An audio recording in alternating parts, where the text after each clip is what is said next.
नमस्कार विद्यार्थियों। तो कैसे हैं सभी।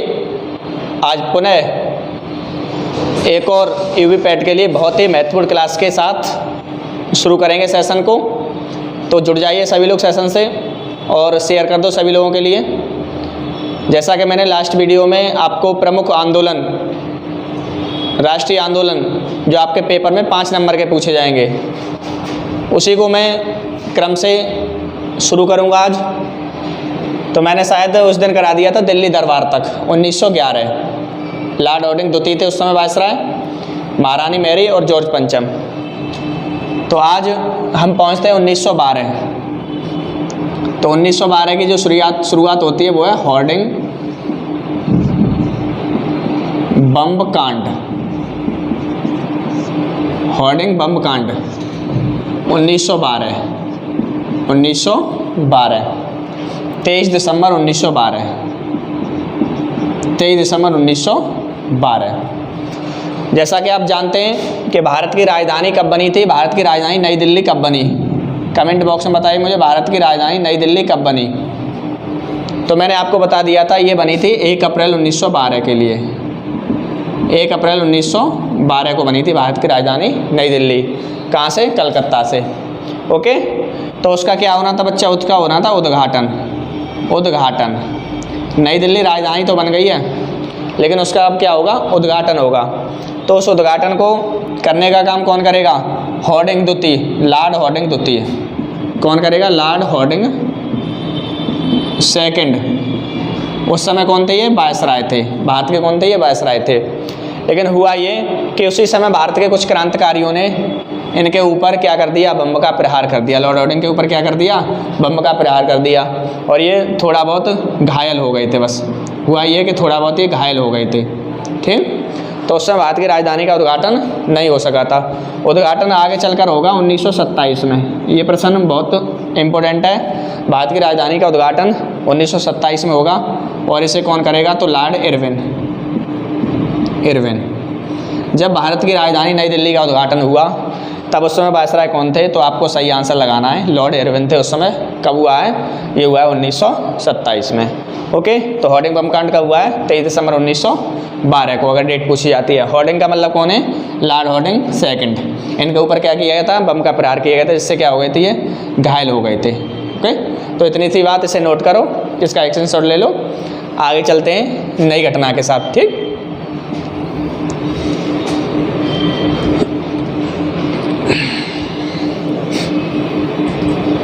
तो जुड़ जाओ सभी लोग जल्दी जल्दी से। महत्वपूर्ण सेशन है, आपके पेपर के लिए बहुत ही उपयोगी है।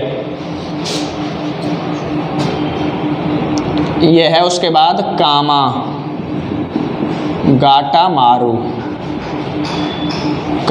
मारू जहाज प्रकरण।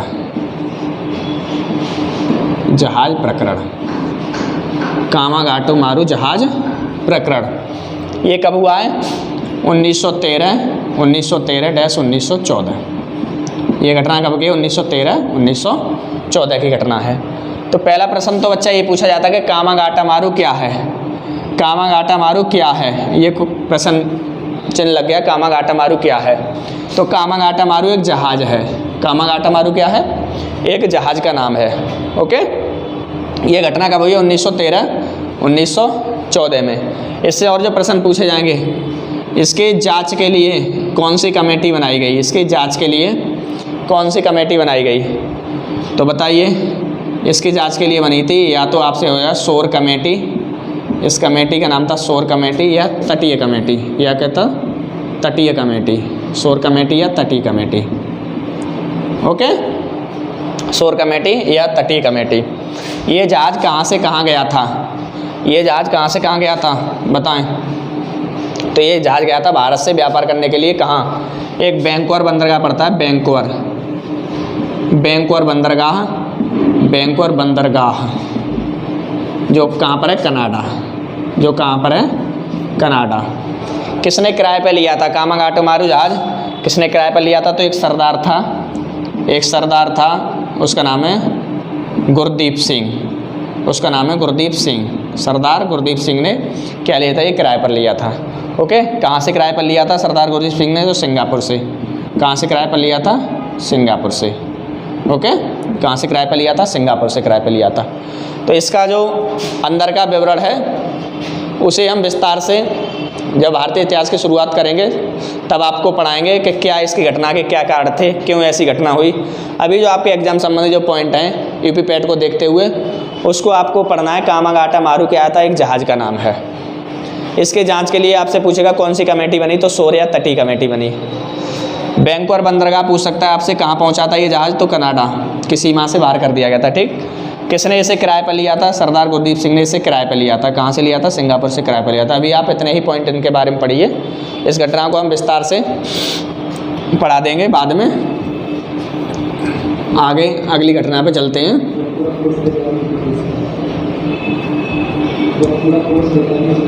हाँ, इतिहास का जब पूरा कोर्स हम एक एक पॉइंट पढ़ाएंगे आपके लिए प्राचीन इतिहास से लेकर और आधुनिक भारत तक, तब हम आपको क्लियर कराएंगे बहुत सारी बातें।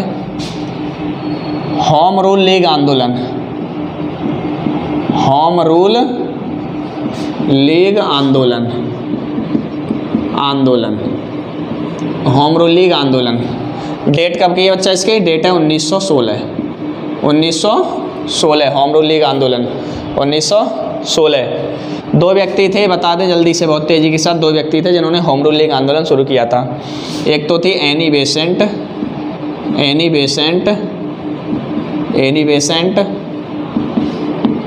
और एक थे बाल गंगाधर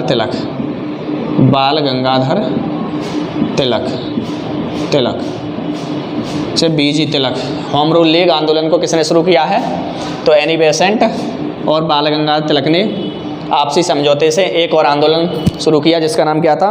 जिसका नाम था होम रूल लीग आंदोलन। और इसकी शुरुआत कब हो रही है? इसकी शुरुआत हो रही है 1916 में। एनी बेसेंट कहाँ की रहने वाली थी? तो ये भारत आई थी, तो ये आयरलैंड की रहने वाली थी। एनी बेसेंट आयरलैंड की रहने वाली थी। ठीक, इन्होंने जो मुख्यालय बनाया था उसको याद रखना, अड्यार। ये बहुत बार आता है, अड्यार मद्रास। अड्यार एक जगह है मद्रास। ओके, इन्होंने जो अपना मुख्यालय बनाया था होम रूल लीग आंदोलन का, उस स्थान का आपको याद नाम रखना है जिसका नाम क्या है? अड्यार। अड्यार कहाँ पर है? मद्रास में पड़ता है। बाल गंगाधर तिलक ने अपने जो मुख्यालय बनाया था ये बनाया था पूना। इनका जो मुख्यालय था वो कहाँ पर था? पूना में था। ओके, तो होम रूल लीग आंदोलन 1916 किसने शुरू किया? एनी बेसेंट और बाल गंगाधर तिलक ने। तो ये लिख लो, नोट डाउन करो या इसका स्क्रीनशॉट लो। आगे चलते हैं दूसरे आंदोलन की ओर।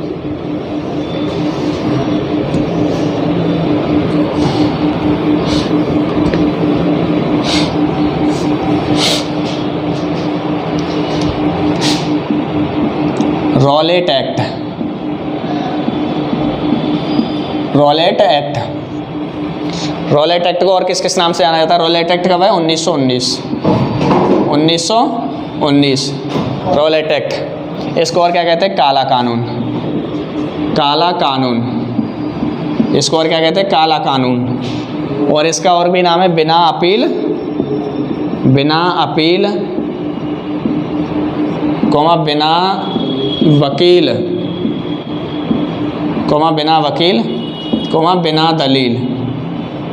बिना दलील कानून। ओके, हाँ, तो रॉलेट एक्ट को काला कानून किसने कहा है? रॉलेट एक्ट को काला कानून किसने कहा है? तो आप बताएंगे मोहम्मद अली जिन्ना। तो आप आंसर क्या बताएंगे? मोहम्मद अली जिन्ना ने रॉलेट एक्ट के लिए क्या कहा है? काला कानून कहा है। बिना अपील, बिना वकील, बिना दलील, ये महात्मा गांधी ने, इसे महात्मा गांधी ने। समझें, भारत के बढ़ती हुई क्रांतिकारी गतिविधियों को समाप्त करने के लिए अंग्रेज एक ऐसा कानून लेकर आए जिस कानून के तहत किसी भी संदेहात्मक भारतीय व्यक्ति को पकड़कर गिरफ्तार कर लिया जाता था और उसको अधिकतम 2 वर्ष तक की सज़ा का प्रावधान था। अधिकतम 2 वर्ष की सज़ा का प्रावधान था। वो अपने बचाव में कोई अपील नहीं कर पाएगा, कोई वकील नहीं कर पाएगा, कोई दलील नहीं कर पाएगा। इसीलिए महात्मा गांधी ने इसको क्या कहा? बिना अपील, बिना वकील, बिना दलील काला कानून कहा। ओके, काला कानून किसने कहा है? मोहम्मद अली जिन्ना ने कहा है। कौन लेकर आया था रॉलेट एक्ट? तो एक न्यायाधीश थे जिनका नाम था sir Sydney Rowlatt, sir Sydney Rowlatt. ये कौन थे? एक जज थे। ये कौन थे? ये एक जज थे, ये रिटायर्ड जज थे, ठीक है ना, ब्रिटिश जज थे, रिटायर्ड जज ये लेकर आए थे, इसलिए इसका जो नाम पड़ा है, क्या पड़ा है? Rowlatt act. यहाँ से रॉलेट एक्ट लिया गया है, ठीक।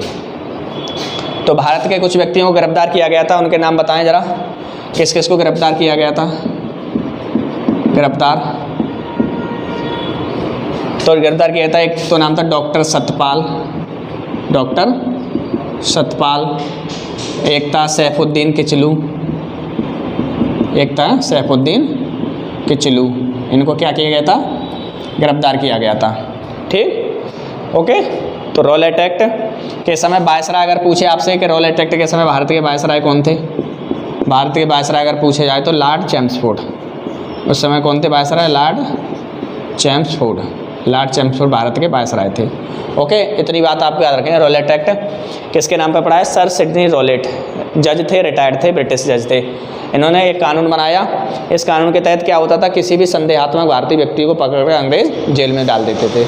तो अपने बचाव में ये काम नहीं कर पाएगा वो, इसलिए महात्मा गांधी ने इसको नाम दिया बिना अपील, बिना वकील, बिना दलील वाला कानून। मोहम्मद अली जिन्ना ने क्या कहा? ये तो भाई काला कानून है, ये तो अंग्रेज कैसा कानून लेकर आए? काला कानून है। अधिकतम कितने वर्ष की सजा हो सकती थी? 2 वर्ष की सजा हो सकती थी, ओके।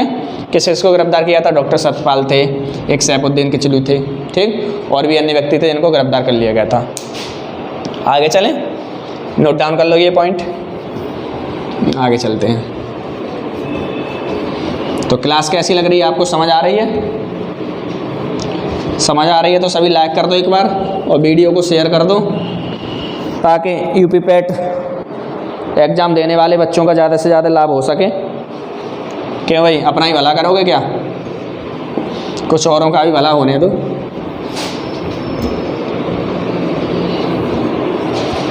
रॉलेट एक्ट के विरोध में एक कानून जस्ट आया था जिसका नाम था जलियांवाला बाग हत्याकांड। बाग हत्याकांड, ये था जलियांवाला बाग हत्याकांड। इसकी डेट थी 13 अप्रैल 1919। इसकी डेट थी 13 अप्रैल 1919, ओके। इसकी डेट याद रखेंगे, 13 अप्रैल 1919। जलियांवाला बाग कहाँ पर है? अमृतसर। स्थान कहाँ पर था? अमृतसर। अमृतसर कहाँ पड़ता है? पंजाब में। अमृतसर कहाँ पड़ता है? पंजाब में, ठीक।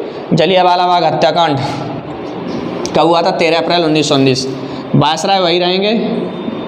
वायसराय कौन थे? बहुत ज़्यादा बार पूछा जाता है, तो वही रहेंगे जो मैंने पीछे आपको बताया था, लॉर्ड चैम्सफोर्ड वायसराय वही रहेंगे, लॉर्ड चैम्सफोर्ड वायसराय रहेंगे, ओके। पंजाब का गवर्नर पंजाब का गवर्नर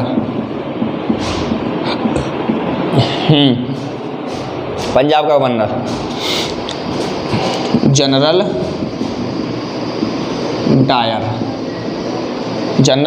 डायर।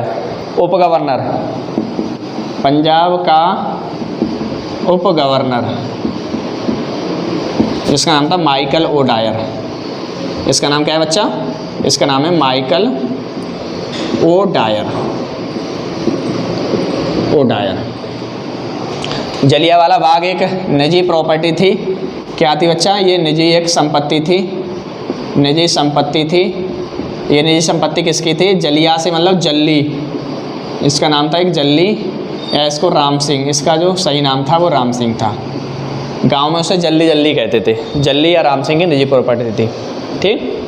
किस भारतीय ने अंग्रेज़ों का साथ दिया? तो हंसराज। हंसराज एक भारतीय व्यक्ति था जिसने अंग्रेज़ों को इस बात की खबर पहुंचाई, ठीक।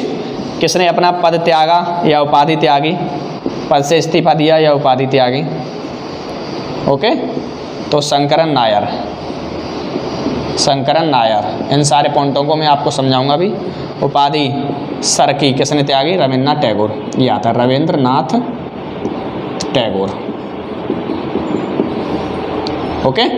हाँ, तो अब समझें। रॉलेट एक्ट या काला कानून के विरोध में भारत के व्यक्तियों को गिरफ्तार कर लिया गया था ब्रिटिश सरकार के द्वारा। तो उनके चुंगल से कैसे छुड़ाएं उनके लिए, उसी के लिए क्या हुआ था कि इस जलियांवाले बाग में एक जनसभा आयोजित की गई थी, जनसभा, लोगों की सभा, जिसमें हजारों की संख्या में भीड़ मौजूद थी, एकत्रित थी। ओके, तो अब ये जो हंसराज जिसने अंग्रेज़ों का साथ दिया है, ये गया किसके पास? पंजाब के गवर्नर डायर के पास सूचना देने कि जलियांवाले बाग में हजारों की संख्या में भीड़ मौजूद है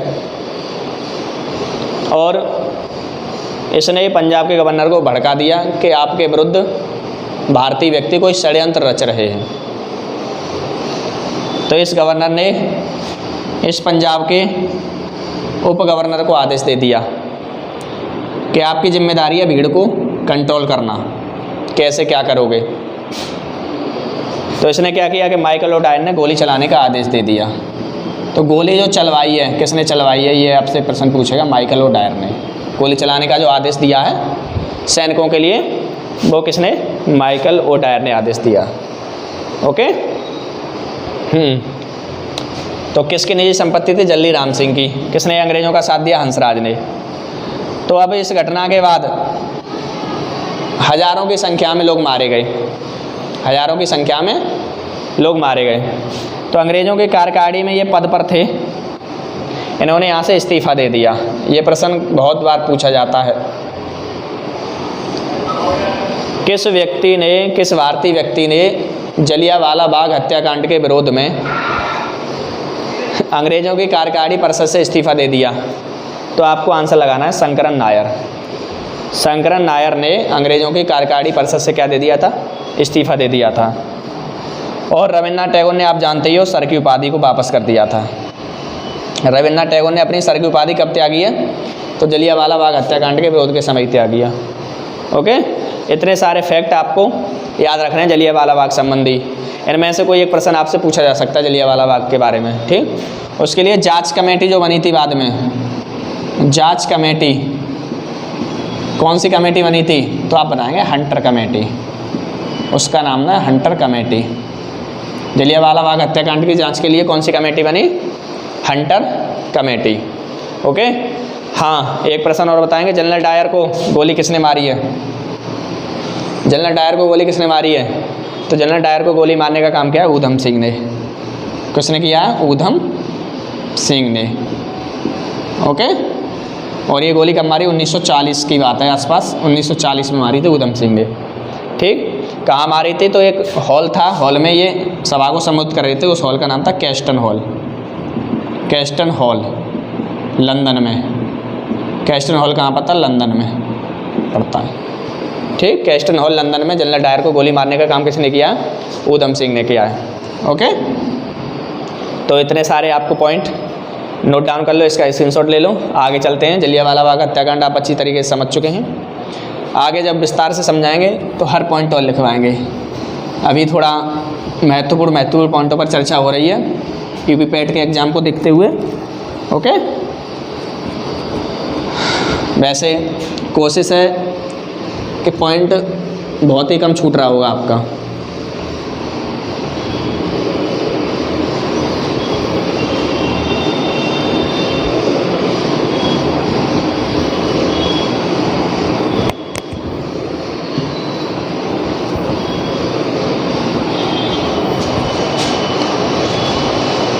(1919) के बाद 1920 थी असहयोग आंदोलन। वैसे मैं इसकी डेट आपको बता चुका हूँ, फिर चर्चा कर देता हूँ एक दो पॉइंट की। असहयोग आंदोलन, असहयोग आंदोलन 1 अगस्त 1920। 1 अगस्त 1920 को एक और आंदोलन शुरू हुआ जिसका नाम था असहयोग आंदोलन। ठीक, सहयोग का विपरीत क्या होता है? असहयोग आंदोलन। ये किसकी देखरेख में शुरू हुआ है? ये किसकी देखरेख में शुरू हुआ है? तो महात्मा गांधी। आपका आंसर क्या आना चाहिए? महात्मा गांधी की देखरेख में एक और नया आंदोलन शुरू हुआ जिसका नाम क्या था? असहयोग आंदोलन। हाँ, बहुत ही वेरी इंपॉर्टेंट पॉइंट नोट करिए। ऐसा कौन सा व्यक्ति था जिसने असहयोग आंदोलन की शुरुआत कराने में तो भूमिका निभाई लेकिन इसके परिणाम नहीं दे सका? इसके परिणाम नहीं देख सका तो बाल गंगाधर तिलक। बाल गंगाधर तिलक। बाल गंगाधर तिलक। बाल गंगाधर तिलक की मृत्यु 1 अगस्त 1920 को ही हो जाती है। इन्होंने शुरुआत कराने में तो भूमिका निभाई थी बाल गंगाधर तिलक ने, लेकिन इसके रिजल्ट परिणाम नहीं देख सका। तो ये प्रश्न बहुत ही इंपॉर्टेंट है कि ऐसा कौन सा भारतीय व्यक्ति है जिसने आंदोलन शुरू कराया लेकिन उसके रिजल्ट परिणाम नहीं देख सका। तो आपका आंसर क्या रहेगा? बाल गंगाधर तिलक। इनकी मृत्यु कब हो रही है? 1 अगस्त 1920 को हो रही है। इनके अर्थी को जो कांधा दिया था उस मोमडन का नाम बताएं। इनके अर्थी को जो कांधा दिया था उस मुसलमान का नाम पूछा जाता है, बताएं। तो उस मुस्लिम का नाम था कौन? शौकत अली। शौकत अली। इस मुस्लिम का नाम क्या था? शौकत अली। ओके, इस मुसलमान का नाम क्या था? शौकत अली था। असहयोग आंदोलन। महात्मा गांधी ने कौन सी उपाधि वापस करी अंग्रेजों को? असहयोग आंदोलन के दौरान महात्मा गांधी ने अंग्रेजों द्वारा जितनी भी उपाधि अंग्रेजों ने महात्मा गांधी को दी थी उन सारी उपाधियों को महात्मा गांधी ने त्याग दिया। जैसे एक तो उपाधि मिली थी इन्हें बोअर, बोअर की उपाधि त्यागी। एक उपाधि मिली थी इन्हें जुलू, युद्ध पदक, इस उपाधि को भी उन्होंने त्यागा। सार्जेंट, सार्जेंट की उपाधि को भी त्याग दिया। तो महात्मा गांधी ने सारी उपाधियों को किस समय वापस किया है? तो आप बताएंगे असहयोग आंदोलन के दौरान। बोअर है, जुलू युद्ध पदक है, सार्जेंट भर्ती करने वाला जो कहा था अंग्रेजों ने के लिए, ठीक, ये सभी उपाधियाँ महात्मा गांधी ने असहयोग आंदोलन में वापस करते हैं। और क्या हुआ? और क्या होगा? जब ये आंदोलन बहुत ही ज़्यादा चरम सीमा पर होगा उसी समय वापस ले लेंगे। इस समय एक घटना और होगी जिसका नाम क्या है? चोरी चोरा घटना या कांड। कब होगा? 5 फरवरी 1922। चोरी चोरा घटना कब हो रही है? 5 फरवरी 1922। दिखाई दे रहा है आपको नीचे? ये दिखाई दे रहा है तो बताएं। 5 फरवरी 1922 चोरी चोरा घटना कब हो रही है? 5 फरवरी 1922 को। किस घटना के बाद महात्मा गांधी ने असहयोग आंदोलन वापस लिया? तो चोरी चोरा घटना कब हुई है? 5 फरवरी 1922 को। उस समय महात्मा गांधी कहाँ थे? जब ये आंदोलन महात्मा गांधी ने वापस लिया उस समय महात्मा गांधी थे बारदौली। उस समय महात्मा गांधी थे बारदौली, डिस्ट्रिक्ट पड़ता है गुजरात में। बारदौली कहाँ पड़ता है? गुजरात में पड़ता है। ओके, ये बहुत बार पूछा जाता है किस घटना के बाद असहयोग आंदोलन वापस लिया? चोरी चोरा घटना के बाद 5 फरवरी 1922 को। ओके, तो असहयोग आंदोलन 1 अगस्त 1920 महात्मा गांधी की देखरेख में शुरुआत करवाया, परिणाम नहीं देख सके। इनकी अर्थी को कांधा मुसलमान शौकत अली ने दिया है। महात्मा गांधी ने सभी उपाधियाँ ब्रिटिश सरकार द्वारा जो दी गई हैं वो कब वापस करी हैं? असहयोग आंदोलन के दौरान। असहयोग आंदोलन कब वापस लिया गया? चोरी चोरा घटना 5 फरवरी 1922 के कारण। ओके, आगे समझेंगे और भी बातें। आगे चलते हैं। आंदोलन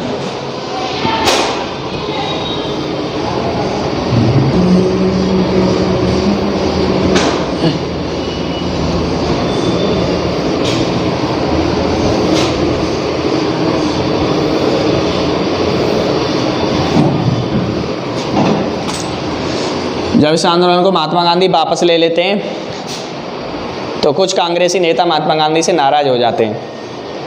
कहते हैं यही तो समय था भारत को आज़ाद कराने का सही तरीका। और जैसा कि आप जानते हैं महात्मा गांधी अहिंसावादी थे, उन्हें अहिंसा पसंद नहीं थी, इसीलिए उन्होंने इस आंदोलन को वापस लिया था। तो एक भारत में नई पार्टी बन जाती है जिसका नाम था क्या? स्वराज्य पार्टी। इस पार्टी का नाम क्या है? स्वराज्य पार्टी। स्वराज्य पार्टी कब बनती है बच्चा? 1923 में। स्वराज्य पार्टी कब बनती है? 1923 में। और इनके संस्थापक बता दो मुझे बहुत तेज़ी से। स्वराज्य पार्टी के जो संस्थापक हैं उनको बताएं मुझे। संस्थापक मोतीलाल नेहरू, मोतीलाल नेहरू और चित्तरंजन दास। चित्तरंजन दास, ठीक। चित्तरंजन दास इसके अध्यक्ष थे। चित्तरंजन दास इसके अध्यक्ष थे। और मोतीलाल नेहरू कौन थे? सचिव। मोतीलाल नेहरू कौन थे? सचिव। दोनों ही ऑप्शन एक साथ मिलेंगे आपके लिए। स्वराज्य पार्टी की जो नींव रखने का काम किया है मोतीलाल नेहरू और चित्तरंजन दास। इसको शॉर्ट में CR दास कहते हैं। चित्तरंजन दास को शॉर्ट में हम CR दास कहते हैं। चित्तरंजन दास स्वराज्य पार्टी के अध्यक्ष थे और ये कौन थे? सचिव थे मोतीलाल नेहरू। हाँ, संविधान की मांग सबसे पहले स्वराज्य पार्टी ने की है। अगर आपसे पूछे कि संविधान की मांग सबसे पहले किस पार्टी ने की, किस पार्टी के द्वारा भारतीय संविधान की मांग की गई कि संविधान एक होना चाहिए भारत में, तो वो स्वराज पार्टी ही थी जिसने संविधान की मांग सबसे पहले की। ओके। दूसरी बात, भारत में जो चुनाव लड़ने का काम किया, भारत में जो चुनाव लड़ा है सबसे पहले, चुनाव लड़ा सबसे पहले, वो किस पार्टी ने लड़ा? तो वो स्वराज पार्टी ने ही लड़ा था। भारत में जो चुनाव लड़ने का काम किया सबसे पहले स्वराज पार्टी ने। हालांकि कांग्रेस पार्टी इससे पुरानी है, 1885 में बनी, लेकिन कांग्रेस पार्टी ने स्वराज पार्टी से पहले कोई चुनाव नहीं लड़ा था। चुनाव लड़ने का सबसे पहले जो काम किया है वो किसने किया? ये स्वराज पार्टी ने किया है। ठीक, आगे चलते हैं।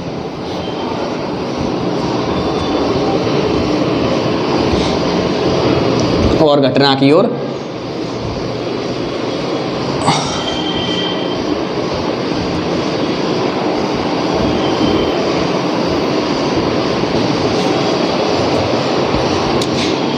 Simon Commission, Simon Commission, Simon Commission Bharat आगमन।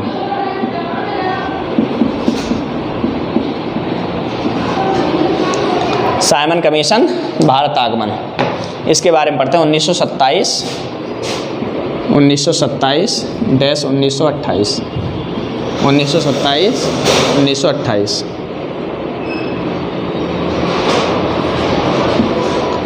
ओके। 1927 में तो इसका बेटा गठन हो रहा है, 1927 में इसका गठन हो रहा है। 1927-28 में ये भारत आ रहा है कमीशन। गठन कहाँ हो रहा है इसका? इंग्लैंड में। साइमन कमीशन का गठन कहाँ हुआ था? इंग्लैंड में हुआ था। ओके। इसके अध्यक्ष थे सर साइमन, इसके अध्यक्ष थे सर साइमन, सर साइमन इसके अध्यक्ष थे। ओके, तो समझेंगे। साइमन कमीशन का गठन कब हुआ? 1927 में। कहाँ हुआ? इंग्लैंड में हुआ। ओके। इसके अध्यक्ष कौन थे? Sir Simon. और सभी सदस्य इसके ब्रिटिश थे, सभी सदस्य इसके ब्रिटिश या अंग्रेज थे। अन्य सभी कैंडिडेटों में भी सभी सदस्य इसके कौन थे? ब्रिटिश थे, अंग्रेज थे। ओके, इतनी बात हमने समझी। भारत में कब आया? 1928 में। जैसे ही भारत में आएगा साइमन कमीशन, तो भारत में क्या होगा? भारत में होगा बच्चा इसका विरोध। और विरोध का कोई ना कोई तो कारण होगा, विरोध का कोई ना कोई तो कारण होगा। तो विरोध का कारण ये है, ये वाला पॉइंट लगाएंगे अगर ऑप्शन में आपको मिलता है कि साइमन कमीशन का भारत में विरोध क्यों हुआ। साइमन कमीशन का भारत में विरोध क्यों हुआ? तो इसका जो कारण है, सभी सदस्य ब्रिटिश या अंग्रेज होने के कारण, सभी सदस्य ब्रिटिश या अंग्रेज होने के कारण भारत में इसका क्या हुआ? गहरा विरोध किया भारतीयों ने इसके लिए। और क्या कहा इसके बारे में? इसको क्या? श्वेत या सफ़ेद कमीशन। इसको क्या नाम दे दिया? श्वेत या सफ़ेद कमीशन। श्वेत अंग्रेज देखने में कैसे होते हैं? सफ़ेद, श्वेत, इसलिए श्वेत कमीशन। और भारत के एक व्यक्ति थे, गरम दल के नेता भी रहे हैं, जिनका नाम था लाला लाजपत राय। लाला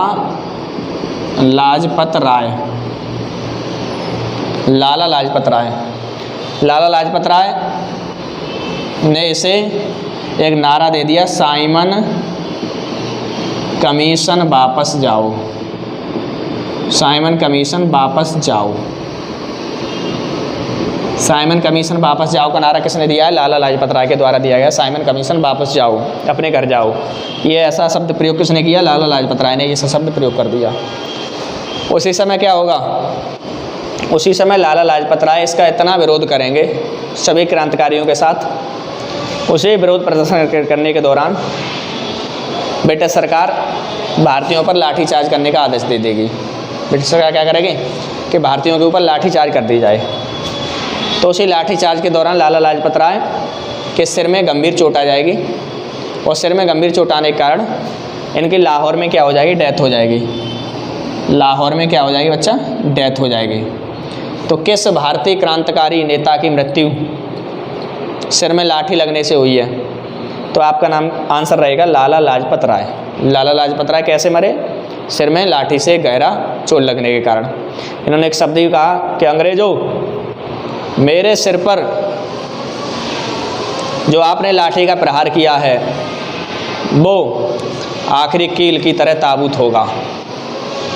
एक भगत सिंह अपने जो नेता थे, भगत सिंह ने क्या किया? भगत सिंह ने इसी साइमन कमीशन का एक सदस्य था जिसका नाम था सैंडर्स। भगत सिंह ने क्या किया? इस साइमन कमीशन का एक कैंडिडेट था, सदस्य था सैंडर्स।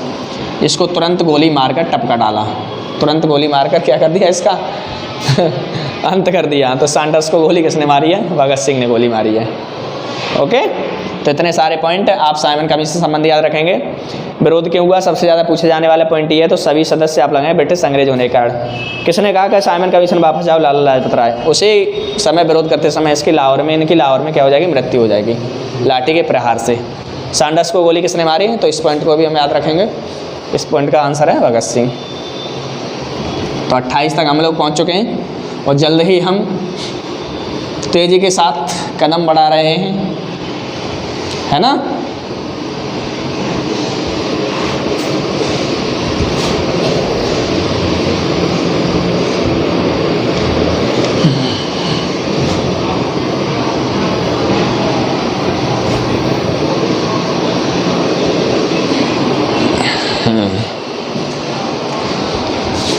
गोलमेज सम्मेलन, गोलमेज सम्मेलन, गोलमेज सम्मेलन कितनी संख्या थी इनकी? अगर आपसे संख्या पूछें कितनी संख्या थी इनकी तो बताएं। इनकी संख्या थी 3। इनकी संख्या थी 3 और हर वर्ष लगातार हुए हैं। जैसे अगर प्रथम वाले की आपसे डेट पूछता है कि प्रथम कब हुआ था, द्वितीय कब हुआ था और तृतीय कब हुआ था, अगर इसके बारे में पूछे तो प्रथम 1930 वाली आप डेट लगाएंगे, सेकंड 1931 और थर्ड 1932।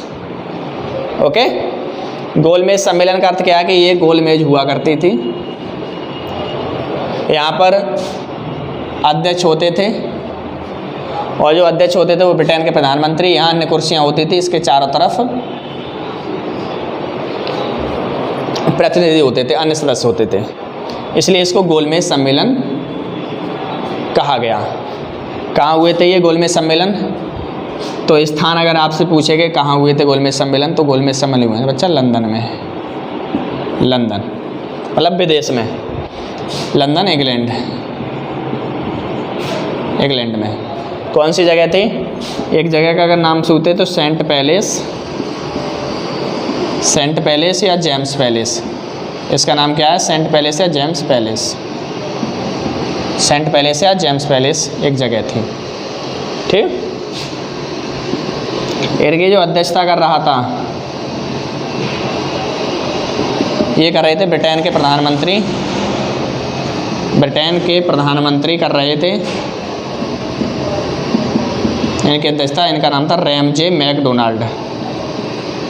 Ramsay McDonald. इनकी जो अध्यक्षता करने का काम किसे सौंपा गया था? ब्रिटेन के प्रधानमंत्री रैमजे मैकडोनाल्ड। इसका जो उद्घाटन किया था, उद्घाटन किया था महारानी मैरी, महारानी मैरी और उनके पति जॉर्ज पंचम, और उनके पति जॉर्ज पंचम, इन्होंने इनका उद्घाटन किया था। ओके, हाँ, ये बता चुका हूँ मैं आपके लिए। महात्मा गांधी ने किस गोलमेज सम्मेलन में भाग लिया? महात्मा गांधी ने तो सेकंड में। या कांग्रेस ने किस गोलमेज सम्मेलन में भाग लिया? तो सेकंड में। तीनों गोलमेज सम्मेलन में भाग किसने लिया है? तो आप लगाएंगे भीमराव अम्बेडकर, BR अम्बेडकर, अम्बेडकर। तीनों गोलमेज सम्मेलनों का रिजल्ट, परिणाम कैसा रहा है? असफल। परिणाम कैसा रहा? असफल। तीनों गोलमेज सम्मेलन असफल रहे। ओके, इतनी बात हमें समझनी है गोलमेज सम्मेलन से। तो गोलमेज सम्मेलन, गोलमेज के चारों तरफ सदस्य बैठेंगे, यहाँ अध्यक्ष बैठेगा, तो ये क्या कहलाएगा? गोलमेज सम्मेलन कहलाएगा। इनकी संख्या कितनी थी बच्चा? इनकी संख्या थी 3। पहला कब हुआ? 1930 में, दूसरा कब हुआ? 1931 में, तीसरा कब हुआ? 1932 में। ओके, कहाँ हुए थे स्थान? तो लंदन इंग्लैंड में हुए थे। स्थान में भी एक जगह है सेंट पैलेस, जेम्स पैलेस में हुए थे। इनकी अध्यक्षता कौन कर रहा था? अध्यक्षता कर रहा था ब्रिटेन के प्रधानमंत्री रैमजे मैकडोनाल्ड, इनका नाम था। ओके, और इनका उद्घाटन किया था महारानी मेरी और जॉर्ज पंचम के द्वारा इनका उद्घाटन समारोह किया गया था। महात्मा गांधी या कांग्रेस ने किस गोलमेज सम्मेलन में भाग लिया? तो सेकंड, आपको खटाक आंसर मार देना सेकंड। बी आर अम्बेडकर ने या किस भारतीय व्यक्ति ने तीनों गोलमेज सम्मेलनों में भाग लिया? तो आप तुरंत बी आर अम्बेडकर को लगा देंगे, बी आर अम्बेडकर के लिए। ओके, और इनके रिजल्ट परिणाम कैसे रहे? असफल। गोलमेज सम्मेलनों के परिणाम क्यों रहे, कैसे रहे? तो असफल रहे। इसका आप स्क्रीनशॉट ले लो या नोट डाउन कर लो पॉइंटों के लिए। ठीक, आगे चलते हैं एक और नई घटना की ओर। हाँ तो विद्यार्थियों, कैसी लगी आज की क्लास? आज की क्लास से आपको एक न एक प्रश्न पैट में अवश्य मिलेगा। इस क्लास को देखिए और अन्य विद्यार्थियों को भी शेयर करिए। तो आगे जो घटनाएं हैं वो मैं अगली वीडियो बनाऊंगा, उसमें आपको पढ़नी है। और 3 वीडियो में आपका पूरा जो मॉडर्न इतिहास है वो कवर कर दिया है मैंने। ओके, तो मिलते हैं अगली क्लास में, तब तक के लिए मुस्कुराते रहें। धन्यवाद।